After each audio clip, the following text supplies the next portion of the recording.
Right now, a KOIN 6 special celebrating Pride. Welcome to this KOIN 6 special celebrating Pride. I'm meteorologist Josh Cozart.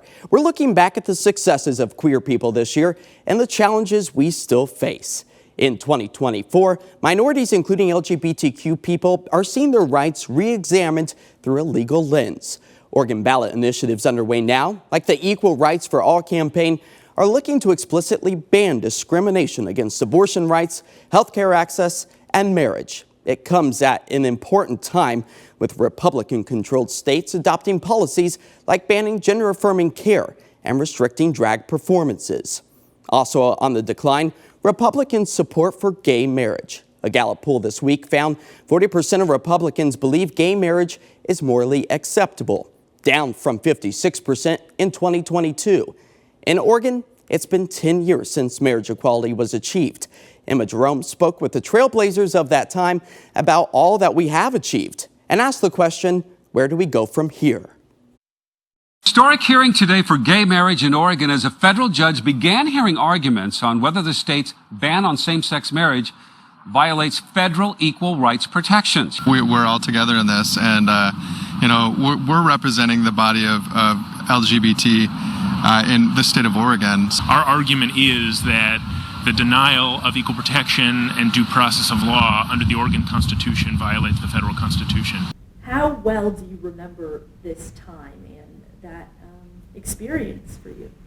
Yeah, so it was the most significant moment of my professional career, so I remember it very well. That story begins in 2004. Voters in Oregon voted to ban gay marriage back in 2004, but Basic Rights Oregon says the political climate has changed in nearly a decade. That was the law in our state for a period of 10 years, and Basic Rights Oregon and the ACLU of Oregon made efforts over those 10 years to try to get that constitutional ban reversed. Those efforts were unsuccessful and the ban remained. 20 years ago, queer couples could adopt kids together. They could share health insurance, make familial medical decisions together. But in spring 2014, they still could not get married. This is when attorneys Misha Isaac and Lake Paraguay led two different legal teams fighting simultaneously to achieve marriage equality in the state. And so there was really no argument that somehow we need to just keep marriage only between straight people, right? Because we've already made all these laws that said in every way possible, gay and lesbian Oregonians shall have the same rights as those that are married. Turns out the state government agreed. Oregon's top lawyer says the state will not defend Oregon's ban on gay marriage. State Attorney General Ellen Rosenblum just issued a statement saying that ban won't hold up in court that's based on U.S. Supreme Court rulings. But the decision to take this one to the courts instead of the voters wasn't the obvious one. Not for everyone. I still have moments when I wonder if a public vote wouldn't have been a better way to achieve this victory than litigation. I just fundamentally thought voting on civil rights was not something we should be doing. With all the risk and prep in mind, the two cases got their day in court, and after a long-fought public battle for equality, it was achieved. Celebrations continue into the night as same-sex couples around Oregon tie the knot. But the years have passed and the pendulum of justice continues to swing, and with a great deal of confidence, queer couples continue to get married. But things can always change. The other thing I should mention is the constitutional ban is still in the Oregon Constitution. Today in the Oregon State Constitution, marriage remains only legal between a man and a woman. So should the issue ever get kicked back to the states, that's the law. There's always going to be that threat until the states nail down their values and what's important. And I think Oregon's been pretty clear about what's important. To get this on a ballot, that could cost hundreds of thousands of dollars and require massive amounts of petitioning, a big undertaking. In the meantime, the dignity and rights of LGBTQ couples have been appreciated by thousands of families. How have you noticed things change in the last 10 years? A lot more divorces, probably. I mean, it's a little cheeky.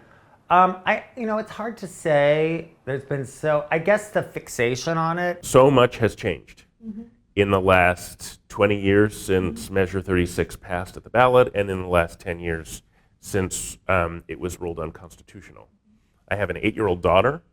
My 8-year-old daughter thinks it is the least interesting or notable thing in the world that she has 2 dads. I never thought I'd see it in my lifetime, but it is validating. It does bring us self-confidence. It does bring unity within the community for us to be able to be married. And that's where we stand today. Marriage legal for everyone and in all 50 states.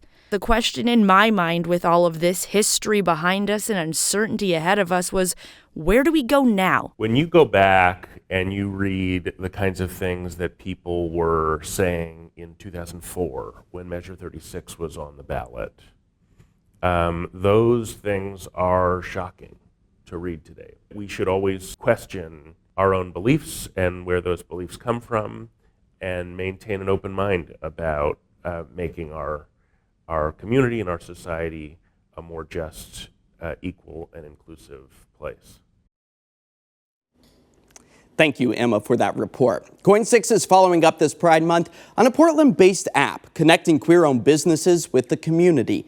The app is called Everywhere is Queer, and it's revolutionizing how LGBTQ people are running and finding businesses across the country. We spoke with the founder of Everywhere is Queer, Charlie Sprinkman, on KOIN News AM Extra back in February when he was launching the app. Now, we knew the app would be a success, but it's now the go-to app for people searching for queer-friendly businesses across the globe. Melissa McMillan, better known as Chef Mel, has built a sandwich empire in Portland and across the Northwest. There's a good chance you've heard of her. She's the owner of Sandwich PDX, which has made regular appearances on the Food Network. But for those that know her on a more personal level, you know she's hilarious and unabashedly herself. I'm a damn hot cowgirl. It's that feeling of being your authentic self that Charlie Sprinkman strives for worldwide. Charlie is the founder of the website and app Everywhere is Queer. The site pulls together queer-owned businesses and puts them on a map to let people know where they can support and, in many cases, feel safe. I just want people to be seen as their most authentic selves, you know, wherever they are. And in smaller cities, it's harder to find those spaces. I mean, there's big chances that you won't be seen as your most authentic self, you know? I cover my fingernails when I'm in rural America usually because I don't feel comfortable or I'm scared, you know? And so I want to go to spaces that I can have my nails painted and just be my most authentic self. Chef Mel says the app's greatest strength is the community it's building. She says it provides that safety as a queer person when visiting new places rather than wondering if they'll be treated differently. Have you ever been to a place and looked like this? And so like knowing that the safety of it right there, you can't imagine that you going somewhere looking like that and me going somewhere to the same place, we're gonna have the same experience. Like, we can wish that, but that's not the reality. And so I want to be like this. And so I'm gonna go to places that Charlie recommends that I can be like this. Chef Mel is not the only one who says Everywhere is Queer has been a game changer. We last spoke to Charlie on KOIN News AM Extra as he was launching the app, and the app has been a resounding success. We've had 75,000 plus people download our app, which is absolutely incredible. I mean, thousands and thousands of queer-owned businesses are being discovered every single day because of our platform. It's just a massive community happening globally. And it's a community and a message that's continuing to grow. I think what the app does and the message that the app sends is something that we haven't had before. Nobody's saying like, yeah, come be gay. No, we're saying this is a safe place to be whoever you are.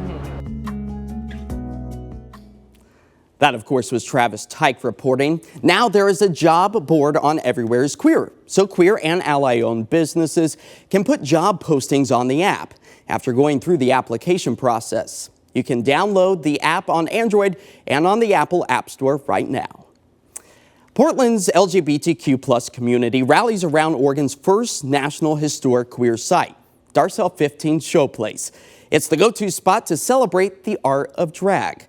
Darcel passed away last year, but her legacy still lives on. Coach came up, she tapped me on the shoulder, she said, "Walter."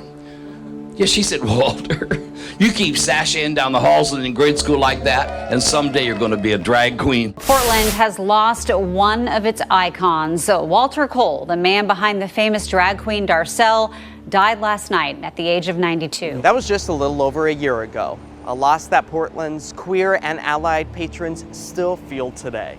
The last year has been probably the hardest year of my life.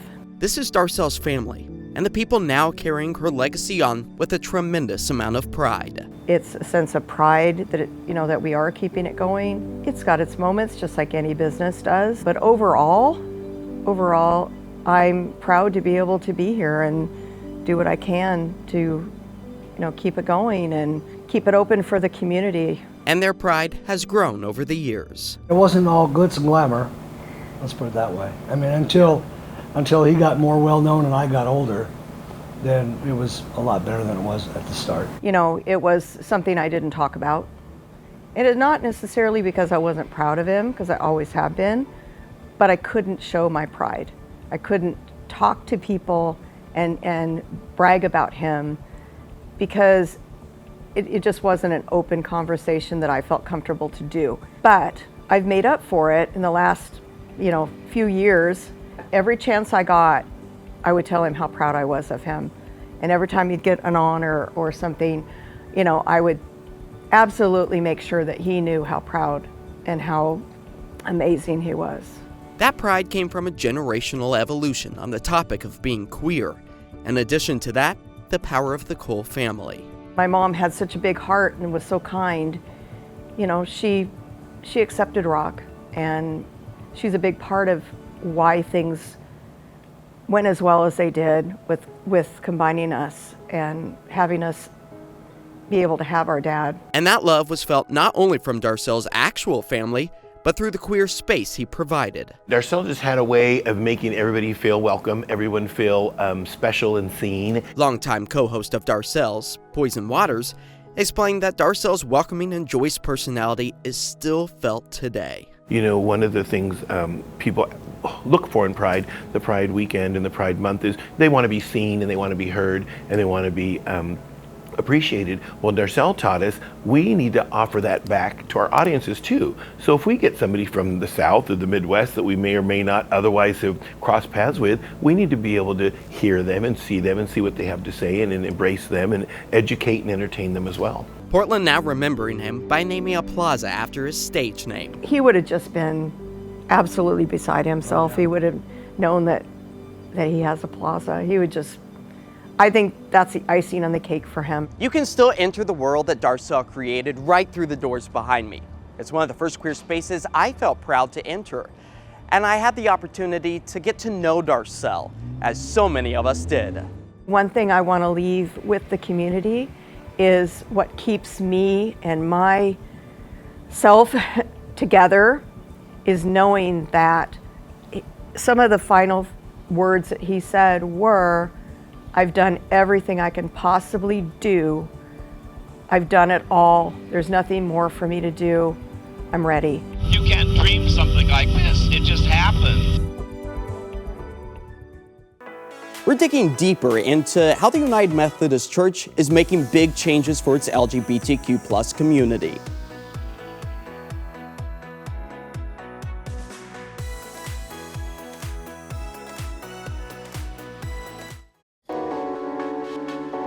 Welcome back. We're taking a look at an April ruling by the United Methodist Church that made major changes for the LGBTQ clergy and church members that can now be out without fear of sanctions and perform same-sex marriages. Our Jenny Hansen talked to many from clergy to church members who were personally impacted.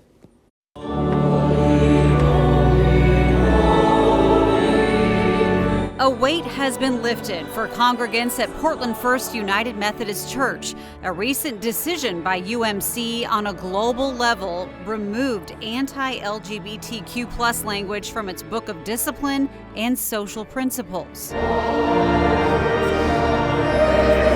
But it comes after decades of darkness for many in the church, from clergy to lifelong members like Paul Nickel. I have had people ask me over the years, why did you stay? Why did you stay all this time? Why don't you leave? It is a complicated question for Paul, who in 1972 at 17 was just coming out as a gay man. That year, the church added new language to its principles, stating that homosexuality was incompatible with Christian teaching. And once I heard that, that put me right back in the closet. Paul stayed that way for 8 more years, and he was not alone. Reverend David Weekly of Rose City Park United Methodist hid his identity from congregants as a transgender man for 28 years. And I couldn't deny my call, and so I decided, well, I will be the best pastor I can be, and when the time comes, I'll let that be what speaks and see where it goes. In 2009, when his kids were old enough, he and his wife Deborah felt the time was right to share his story. He came out to his then congregation at Epworth UMC in the Hawthorne neighborhood. There were colleagues who tried to press charges to take my ordination, but because there's no language in the Book of Discipline about transgender people at that time, there was nothing they really could pursue. Even though some individual colleagues were upset, David says the Western jurisdiction of UMC churches has historically been more progressive than other areas of the country. David was Reverend Carly Hodges' pastor when she was in college before either of them had come out. Just knowing him and knowing that connection, having had him as my pastor and seeing that journey unfold for him here gave me strength for the journey too, to know that, okay, people are doing this, people are being brave and telling their stories and living into their calls to ministry, and maybe I can do this too. Carly met her future wife in seminary in Kansas City, Missouri, and encountered big roadblocks. They decided to move to Portland, where there are many so-called reconciling churches. What it means is that we are reconciling all people into our church family, and that we welcome everyone. Doesn't matter whether they're gay, straight, disabled, whatever, all races, ethnicities, everything. And so we reconcile them together as one. Khaki Cromer helps organize Portland First's involvement in the Pride Parade. For decades, Portland First and many other congregations in the Western jurisdiction essentially ignored UMC's social principles and Book of Discipline to participate in events like the parade.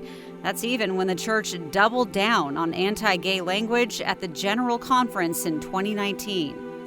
But it was not the last time that God moved among them. For Portland First Reverend Karen Richards-Kwan, that time period was difficult, knowing she could be sanctioned for, say, performing same-sex marriages. It wasn't a surprise to me that this was happening, and not a surprise to me that I would potentially be faced with the choice to follow my conscience and to follow the faith that was instilled in me that would be breaking the rules of the church and potentially cost me my credentials so that I could no longer pastor. Our oldest son is gay, and so we experienced it as parents, watching our child. We've watched the damage churches can do to LGBTQ plus folks. The decision this past April at the General Conference to remove the anti-LGBTQ plus language came with much celebration, but not without controversy. Since 2019, when it became clear the more progressive UMC churches would fight for inclusivity language, 25% of UMC congregations in the U.S. have left, many of them joining the newly formed Global Methodist Church. The people left at the table want to be at the table together. They care deeply about one another, even if they don't agree with one another. And that's not something that we've been able to have for a really long time. But as they move forward, they're working to repair damage from decades of pain. There's grief. There's the people that have died, never seeing this day. There's people whose lives were ruined and devastated that can't recover. So it's a mixed thing. It's great news, and moving forward, I hope it's just wonderful. Coming up, building a sense of community while enjoying nature, the local nonprofit that's helping kids in marginalized groups experience the great outdoors. Next.